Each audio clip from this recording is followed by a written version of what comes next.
Hello, Internet. I'm Matt Haas. This is Awesome Wood Things, and I'm going to show you how to make these awesome jack-o'-lantern tea light bags made out of plywood so they'll last forever.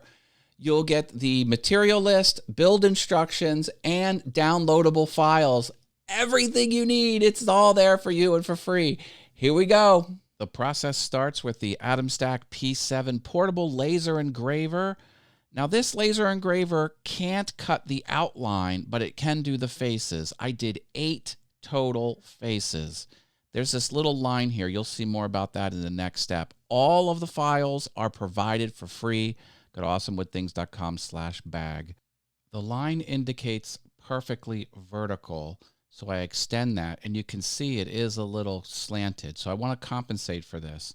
This is an angle cutting jig, and I just make sure that the pencil lines are on the very edge of the board, and then the saw blade will remove anything that's hanging over that edge perfectly.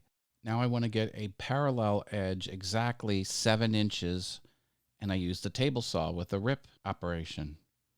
I trace the zigzag pattern on the top. This mimics a traditional paper bag, and I use my 9-inch bandsaw to cut them out.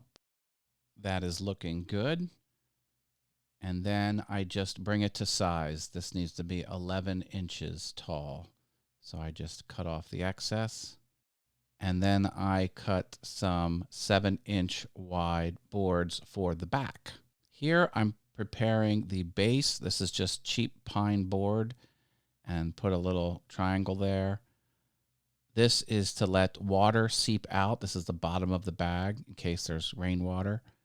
Then I rip the sides. And this blade is at an angle. See it just tilted like that? That's important when it goes together. Then paint on everything. This is exterior grade paint. Do it in 2 passes. Let the first side dry, of course. I used a brad nailer to do the face. You can use crazy glue if you want. I just thought that would be faster. Then I transfer this angle on these side pieces. Go over to the scroll saw and get it close to the edge, but not exact, and then bring it to the exact pencil line on the disc sander. And this operation is repeated many, many times. Then you have to really fuss with it.